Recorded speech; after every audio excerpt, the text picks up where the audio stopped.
Vivian Barr tells Philip Marlowe that Fred Sears, injured in a hotel fire 6 months earlier, has threatened her life. Her refusal to explain their history sends Marlowe away at first, but a second call and the sense that someone is following him carry the case from the Sunset Strip to the Paxton household in Beverly Hills. From CBS on September 8, 1950, this is episode 100 of The Adventures of Philip Marlowe, The Fifth Mask, with Gerald Mohr as Marlowe, and a cast including Frances Robinson, Betty Lou Gerson, Olin Soule, and Larry Dobkin. Robert Mitchell and Gene Levitt wrote the script. Richard Sanville produced and directed. And now, we return to the original broadcast. Get this and get it straight. Crime is a sucker's road, and those who travel it wind up in the gutter, the prison, or the grave. There's no other end. But they never learn. From the pen of Raymond Chandler, outstanding author of crime fiction, comes his most famous character in The Adventures of Philip Marlowe.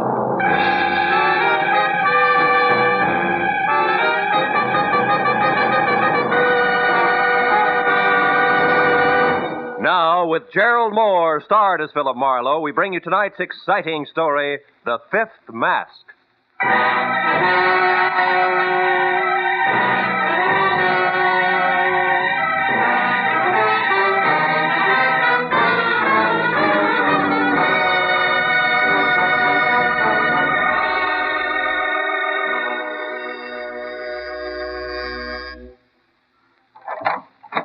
Brother, am I glad to see you. You are Philip Marlowe. Yeah, I'm Marlowe. Well, come on in. You're not exactly what I expected, Phil. No? Mm-mm. I didn't realize private detectives came in the deluxe edition. You'd like a drink, wouldn't you? Now, look, when you called me a few minutes ago, it was strictly panic because your life was in danger, Miss Barr. Vivian will do, Phil. Yeah, well, okay, Vivian. What's happened in the meantime? Happen? Nothing. Why? Well, you seem pretty well balanced for somebody on the edge of being a homicide statistic. Well, I'm doing my best to hang on to myself, that's all. Oh. But now that you're here, I can breathe again. You just sit down, won't you, over there? I'll fix the drink. Uh-huh. We're going to get along fine, Phil, I can tell. Yeah, well, could be. There. Now we can be more comfortable. Your health, Phil. Your health is supposed to be the point, baby. You said a man threatened your life. Yes, a man named Fred Sears. A character I used to know. He was hurt in a hotel fire 6 months ago. Oh? Must have been his head. He thinks he wants to kill me, and he's come to town to do it. But now that you're here... I suppose he's got reasons, huh? Do they matter? Yeah. To me, at least. I like to know which end of the stick is short before I grab. Well, I'm not even sure myself. I only knew Sears briefly. Here's his picture, Marlowe. Mm-hmm. Oh, the whole affair was stupid. So you brought it to me instead of the police, huh? I brought it to you because I need private help and I'm willing to pay for it. Pay very well, I might add. Oh, look, Phil, you don't have to bother about the reasons why. Just see that Fred Sears leaves me alone tonight. It shouldn't be hard. Is your drink all right? Delicious. Too bad I can't stay and finish it. What? Oh, Marlowe, wait. You mean you won't help me? Not on guesswork, baby. But don't you realize my life's in danger? I'm scared. Yo, sure. Speechless. You can get yourself another boy, Vivian.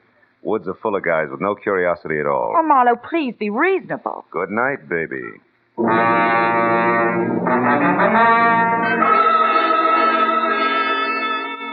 I had no doubt that a guy named Fred Sears wanted to kill Vivian Barr, and that she was genuinely afraid of him, but I also had no doubt that working for her without all the facts was like playing blind man's buff with the front end of a jet plane. Sooner or later, you were a cinch to get sucked in. So I drove off the hill toward the Sunset Strip again and prepared to forget it and go home. Until my rearview mirror told me that I'd picked up a tail. I wagged it back and forth across Hollywood for 20 minutes without losing it. Then I stopped at a quiet corner bar in my neighborhood, went in the front door, and straight on through to the alley, and then around to the front again. I got back in time to see the man who'd been following me get out of his car and head for the door. It was one Mutt Pomeroy, a sleazy ex-comrade in arms who had his private license revoked for assorted malpractices a year ago. I waited till he was almost up to the entrance before I stepped out where he could see me. Oh, well, Phil Marlowe. What do you say, kid? How's business? I keep smiling. Sure you would. Buy a drink, I don't suppose. What's on your crummy little mind, Mutt? Let's have it. Easy, Marlowe. Take the hands off. What's the right. idea? You've been tailing me just to keep in practice. What do you want? Okay, hotshot. I figured maybe you'd appreciate a little cooperation.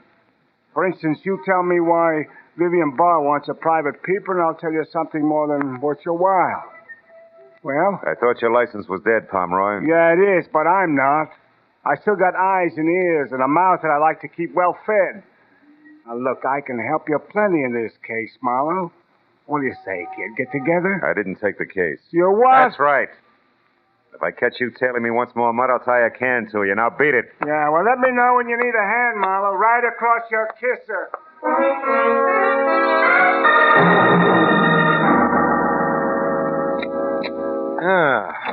Be it ever so humble. Oh, no.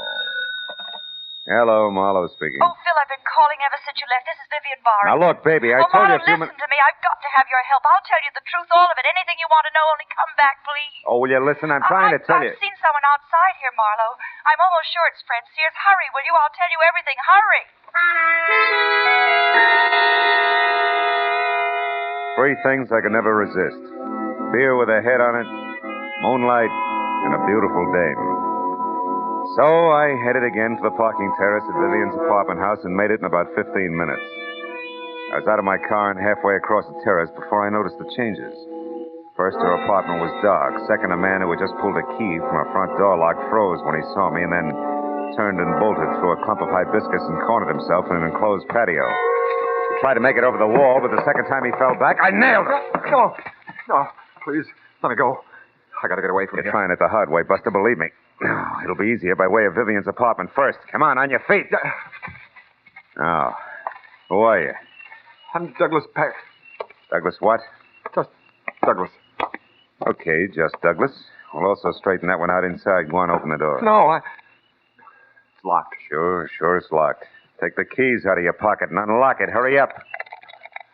Who are you? Name's Marlowe. Go on inside. No, please, Marlowe. Listen, I can't go in there again. What's the matter? Afraid of the dark? Go on! Turn on a light. All right, then, all right. There. Vivian Barr's eyes were still open. But all the life had gone out of them. She'd slid half off the blue velvet divan onto the floor, and a gleaming gold satin she wore was stained red by a dark, stiffening smear on her chest. Her purse was open on the coffee table, and spilled out of it was a note addressed Dear Vivian and signed Fred Sears. What is it, Marlowe? What are you looking at? One good reason why Vivian Barr ended up like that. Here, read it. Dear Vivian, the broken back you handed me 6 months ago wasn't as hard to take as the broken promises. Count on seeing me real soon. Fred Sears. Yeah. Now, Douglas, at address, assuming you didn't kill her and it was this Sears, what was your connection? Oh, I was just a friend of hers. Business associate. Well-heeled business associate, judging by your wardrobe. She mentioned your type, but not your name. Let's get on with that, shall we? Marlowe, listen, I had no idea that Vivian was mixed up in it. Marlowe, look. Huh? There at the window at Sears. Kill the light. Keep down, Douglas. I'll be right back. Sears ducked as I ran for the door, and when I got outside, he was rounding the corner and heading for the enclosed patio. He was up on the wall by the time I got close enough to grab for him. No, you don't. What?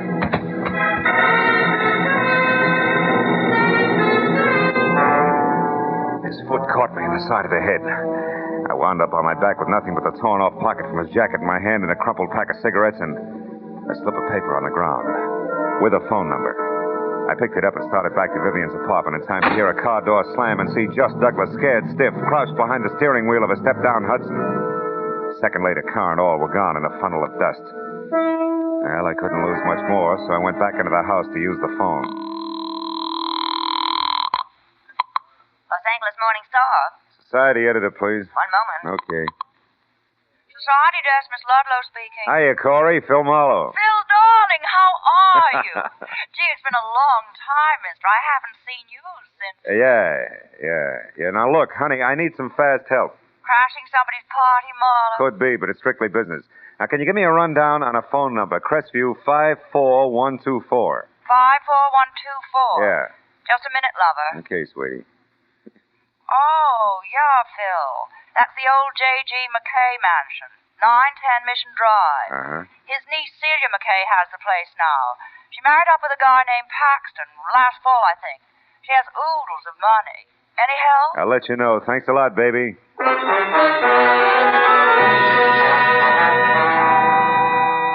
Before I left, I called Lieutenant Matthews at Homicide and told him what happened.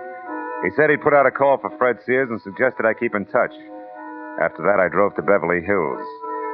The McKay mansion at 910 Mission Drive dominated the rows of bowing trees that lined the long, curving driveway like a dowager queen presiding at court. When I rang the bell beside a carved mahogany front door big enough for an airplane hangar, it was the butler who finally opened it for me. It was all he could manage. Yes, sir. My name's Marlowe. I'm a private detective. I'd like to see the head of the house, please. Have you an appointment, sir? No, this is a courtesy call so far. There's been a murder, Buster. Now, please get Mr. Paxton, Celia McKay Paxton, or any reasonable facsimile thereof, huh? Never mind, Cartwright. Can run along. I'll take care of this, whatever it is. She was, friendly. Red-headed and hefty, but wore a dress so well draped it would have made a Notre Dame tackle look good. It was all held together at the neckline by a big dazzling brooch made up of items on a Mardi Gras motif, and each covered with enough jewels to retire a family of 5. Except for a space in the center, shaped like a mask, which was dull, black, and empty. I must have been staring because that's where she picked up the conversation. If you've finished making your estimate now, Mr. Marlowe, maybe we can get down to business. I'm that reasonable facsimile you mentioned, Mona Paxton, Celia's sister-in-law. Oh? And Mr. Paxton's your brother, huh? Same thing. Yeah, well. You said something about a murder, I believe? That's right. Woman named Vivian Barr. Is that supposed to mean something to the members of this household? Maybe we better ask them. I don't think so, Mr. Marlowe. We're all quite busy here. Now, look, Mona, and... I followed a lead that started at the body of a dead woman, ended here at this house. You people can talk to me now or the police.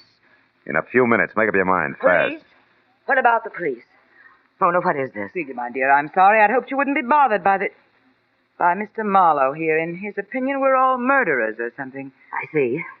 And why do you say that, Mr. Marlowe? I don't. It isn't quite that bad. And specifically, how bad is it, if you don't mind? I don't mind at all. I'm looking for a man named Fred Sears in connection with the killing of my client, Vivian Barr. I'm here because there's a definite tie with somebody in this house. Now, at this point, I'm still asking for cooperation. This has gone far enough. It's preposterous. Mr. Marlowe, until you mentioned their names, I never heard of either of those people. Mona? No? They're still my husband, Mr. Marlowe. Dear, will you come out to the door, please? What's going on? What's the matter? There's a person here I want you to meet. Mr. Marlowe, my husband, Mr. Paxton. Why, how do you do, Mr. Marlowe? I'm doing better, Mr. Paxton. Oh. Douglas, Mr. Marlowe here wants to know if the names Vivian Barr or Fred Sears mean anything to you. Why, I don't think so. No. Well, they don't. Why? You may leave now, Mr. Marlowe. We've given you all the cooperation we can. If you come back, you'd better have a warrant with you. Okay, Celia, I will. Because one of you 3 is a liar, and I can prove it. So if you want to talk it over before I call in the cops, I'll listen for a while. Hey, Cartwright. Yes, sir. You called, sir? Yeah, you look like a fairly honest man. Where can I get a good cup of public coffee around here? Oh, why, there's a little shop 2 blocks down, sir. Thanks. And to you, Cartwright, good night.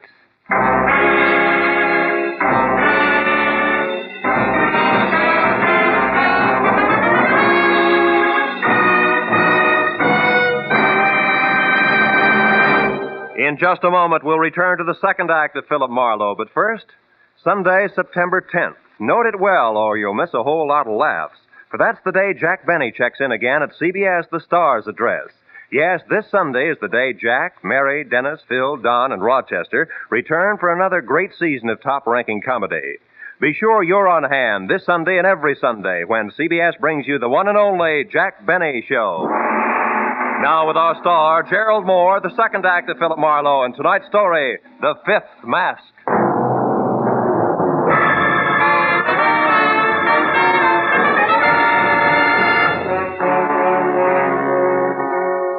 When the 2-ton front door of the Paxton home closed behind me, I dropped the cocky attitude quicker than a chorus girl lets her stage smile go when she hits the wings.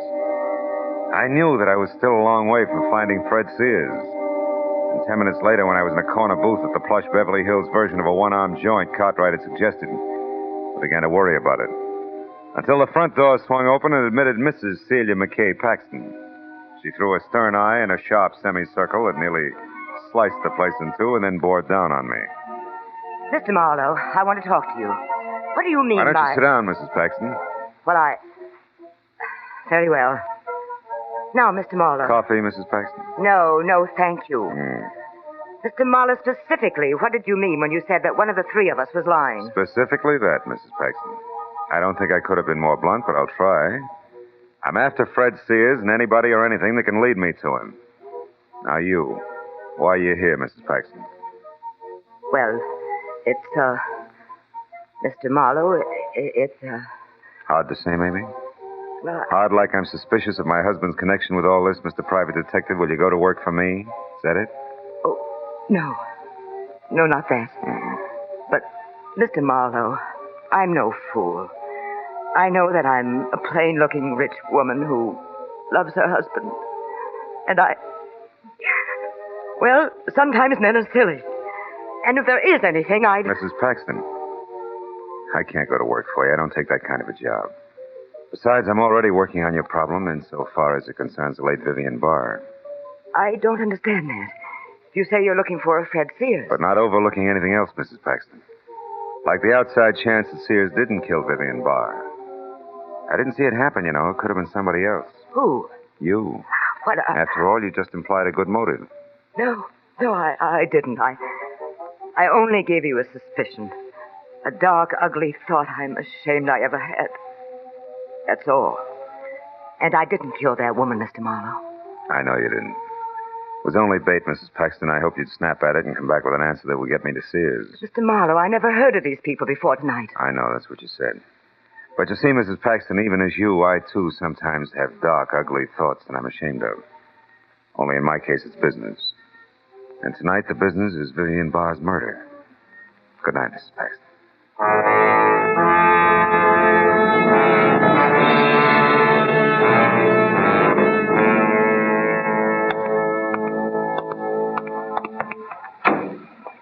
Hello? Comfortable, Mr. Paxton? Marlowe, please. My wife may see us. Get in and drive away. Hurry. All right. Just for size, hurry it is. Now, Marlowe, tell me. Does Celia know? About Vivian? Hard to say, Paxton. Look, I've got to tell you the truth. Don't bother, man, about town. It sticks out like a sore thumb on a hitchhiker. You like it easy, you like it smooth. Your wife was one, Vivian the other. It's not a new story, Paxton. But believe me, Marlowe, I couldn't help myself. And I've learned my lesson. Marlowe, would money, say, $50 now and more later, would that help you forget what you know? $50? Well? You didn't love Vivian Barr. You hated her, didn't you? I hated... How did you know that? A cheap bribe you just made. Indiscreet gentlemen with their backs against the wall don't offer peanuts now and more later unless they're broke. You could be broke, Paxton, if, for example, Vivian was blackmailing you out of every cent of your allowance. Good enough? She was rotten. Rotten enough to kill? Kill? Are you crazy? Marlowe, it was Sears. Maybe.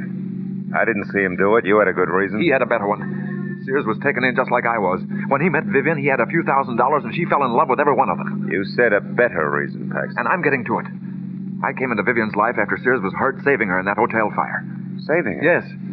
I didn't know that. I thought he was hurt, period. Yes, that's all the papers got, but he was injured because he rushed into the fire to save Vivian. She couldn't afford to have it known that she was at that particular hotel at that particular time. She told me so herself. You didn't quit even then, huh? I couldn't, Marlowe. I wasn't strong enough. And then later, when I was, she wouldn't let me.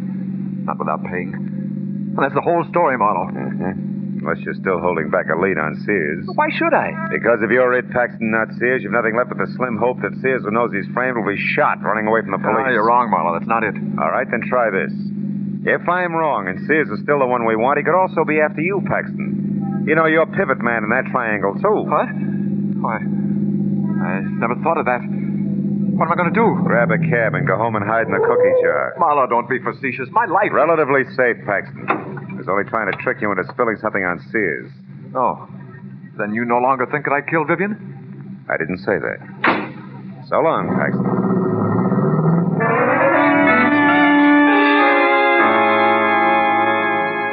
My apartment was only a few minutes from Beverly Hills, so I decided to call the police and fill them in. Also, a little all-alone straight drinking might burn the bad taste out of my mouth. But when I was in the hall there, I knew it was going to be a little while before I got a chance to do either one. After all, there was still a Paxton to go. Mona, the lady with the beautiful Mardi Gras brooch, and the not-so-beautiful mind for business. I've been waiting for you, Mr. Marlowe. That figures. Come on in. I'll get the lights. You don't seem surprised you expected me. Yeah, as much as the others. Already huddled with your brother and your sister-in-law. Have a seat. No, thanks. Mr. Marlowe, I'm going to come right to the point. That's a switch. Want a drink? No. Do you want $1,000? Mr. Marlowe, I said... I heard you. Yeah. Also, Miss Paxton, I've heard a lot tonight about all I can take. I'll make it fast, will you? All right, the 1,000 is yours, Mr. Marlowe, if you'll do one thing. When you catch up with this Sears, if you haven't already done so... I haven't. Keep my brother's name out of this, that's all. Oh, it's a little too much. Also, you're a little easy, Mona. Your brother isn't worth covering up for. That's not news, and it's beside the point. The 1,000 is to help me, not him. I've spent 5 very difficult years getting the rights to a cosmetic formula that can't be beat. The point, Mona, the point. All right, the point, Mr. Marlowe, is that all I need now is backing. Just yesterday, I got the promise of it. $150,000 worth of promise from my sister-in-law, Mrs. Celia McKay Paxton. And I'll lose that promise, Marlowe. Celia gives my brother his walking papers, and she will if she finds him out. Will you take the money, Marlowe? No. No, will I go out of my way to whisper in Celia's ear? You're practically safe, Mona. Who else is there? Sears. If the police take him alive, there's a good chance he'll make a lot of embarrassing statements about your brother killing his girl and... You expect someone? Oh. Unless the police are tired of waiting to hear from me. I shouldn't be seen here, not if you're going to keep Doug's name out of Easy, this. honey. Get in there, the kitchen. Oh, yes, thanks, Marlowe. Thanks a lot. Okay, coming. Keep your shirt on. Oh, no. Well, didn't expect to see little old Mutt Pomeroy so soon again, eh, kid? Mind if I come in? Very much. What do you want, Pomeroy? To show my wares, Phil, boy. You know, like the jewel tea man. Skip the funnies. What is it? Fred Sears. I know where he is. You sure about that? Sure, like I don't take $3 bills. I followed him tonight when he got away from you. All right, come in. Hey, nice place, Phil. What's your price, Mutt? $200. I'll pay $1. The address. The money. Okay. Here. 15, 16, 80, 90, 100. Yeah. Thanks, Phil, boy. Thanks. The address says 31 Bayfront Drive, Santa Monica. It's an all-alone beach joint, kind of neat. Belongs to a friend of Sears who's out of town. Oh, he's using his car, too. I overheard him explaining to a neighbor. Yeah. Good night, Marlowe. See you around, huh, kid? Mm-hmm. Oh, Pomeroy. Yeah? Yeah. What is it, Phil? 2 questions. Uh-huh. First? Your connection with all this, what is it? Oh, a hunch that I could pick up a little extra. You see, I spotted Paxton out with that Vivian babe once, and well, I knew who he was. Also, I knew who his wife was, so I figured... Yeah, I know how you figured. Okay, but you said 2 questions, kid. The other. This. Whatever made you Think I do business with a louse like you? Marlowe, he's unconscious? Yeah. If you ever saw you here, your mailbox will get nothing but extortion notes for the next 6 months. He'll get out now. All right, Marlowe, but won't he ruin everything anyway? Don't worry, Mona. I'll convince him one way or another. Let's see now. Hey, Marlowe, you crossed me. Sure, I'll do it every time, Pomeroy. We're conflicting personalities. Police headquarters. Like to speak to Detective Lieutenant Met. Holy cow. Hello. Police headquarters. Hello. Never mind. Pomeroy, that little hunk of jewelry there on the rug just fell out of your pocket when I frisked you, didn't it? Didn't it? Yeah, sure it did. So what? So before I beat you senseless, Get up and tell me where you got it. Come on, where'd you lift it? Come on, Pomeroy. Guys, get your hands off. All right. I found it at that Vivian Barr's joint. It was on the floor and it sparkled like dough. She was dead, so I figured it might as Thanks, well... Pomeroy. You told me all I want to know. Don't wait up.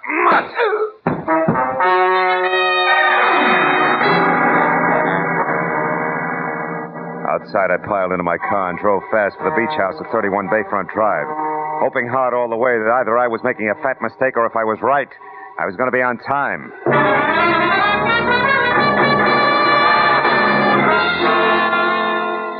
All told, it was about 40 minutes later when I screeched to a stop in front of the place and found it lights out and deserted. I was ready to start cheering until, from the closed garage that was tucked under a wing of the house, I heard it.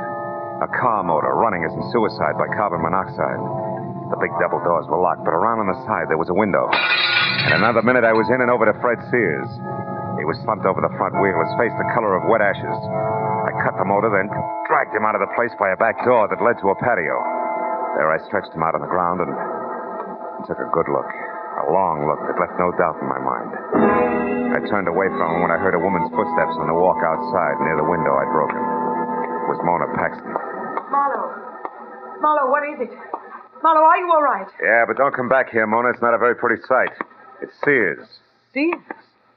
Yeah, I dragged him out here. He left the motor running, carbon monoxide. Oh, no. What a terrible way to go. No worse than Vivian Barr. How'd you turn up here, Mona? Follow me? Yes.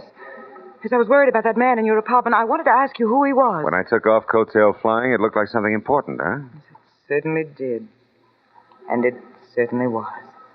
Yeah. Well, I'd better get through to the police now. There must be a phone inside. You can go wait at my car, huh? Quit shaking. After this, you haven't got a thing to worry about. Business, I mean. Yes, I know, but I just can't stop smiling. I'll be at the car, Marlowe.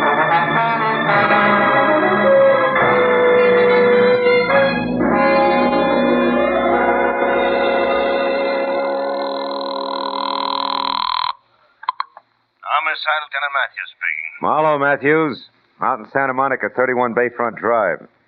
I've got Vivian Barr's killer. Fred Sears? Great. Just hold it, Phil. Morning. Hey, wait a minute. Call Santa Monica, Matthews. get a car out to 31 Bayfront Drive Hey, fast. Matthews. Hey, Marlowe, nice work. I'm glad I Now, will you wait a minute, Matthews? It doesn't play that way. What?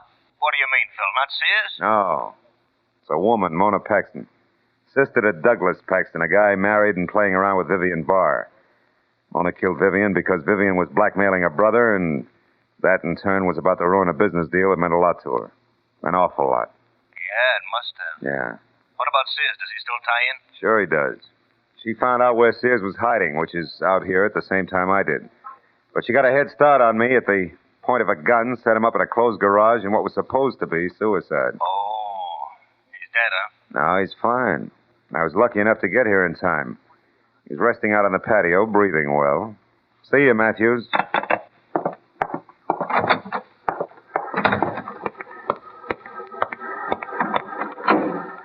Everything's taken care of, Marlowe? Mm-hmm. Just about, Mona. Well, the police will, Correction. The police are here. Yeah. Doesn't take them long, does it, huh? No. I, for one, am glad of it. Just as soon get all this over with. You too, I guess. Yeah.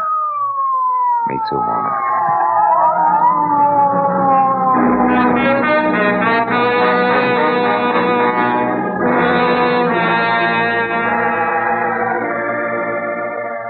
I got away from it all as soon as I could, but I didn't go home.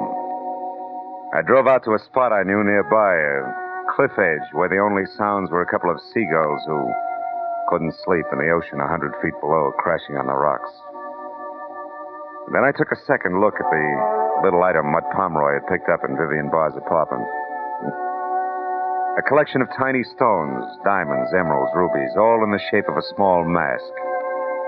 A mask that I knew would fit in place exactly over an empty spot on Mona Paxton's Mardi Gras brooch. The proof that Mona had been to Vivian's place.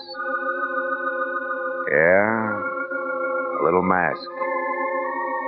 We all wear them one way or another. We've all got something to hide. Maybe that's what's wrong with people, huh? They all think they've got to hide from each other and from themselves. Yeah, so I threw the little mask into the ocean, and then I went home.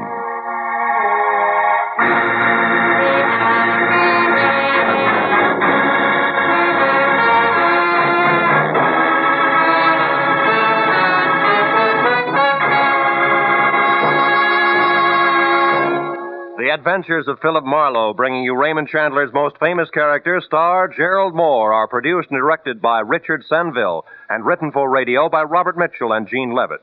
Featured in the cast were Frances Robinson, Betty Lou Gerson, Ann Stone, Olin Soule, Jay Novello, and Larry Dobkin. The special music is composed and conducted by Richard Durant. Be sure and be with us again next week when Philip Marlowe says... This time a little man with big heels tried to run over me. A giant in a warehouse nearly cost me my life. And a treacherous blonde almost buried me at sea. All that for a client who couldn't pay me a cent. But on whose behalf they were paid in full.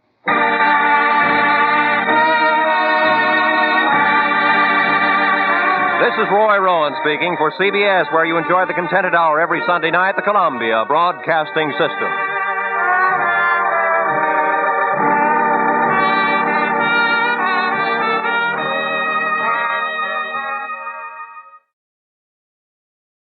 Our presentation of the Adventures of Philip Marlowe and the Fifth Mask is complete. Follow the Adventures of Philip Marlowe for more classic detective broadcasts.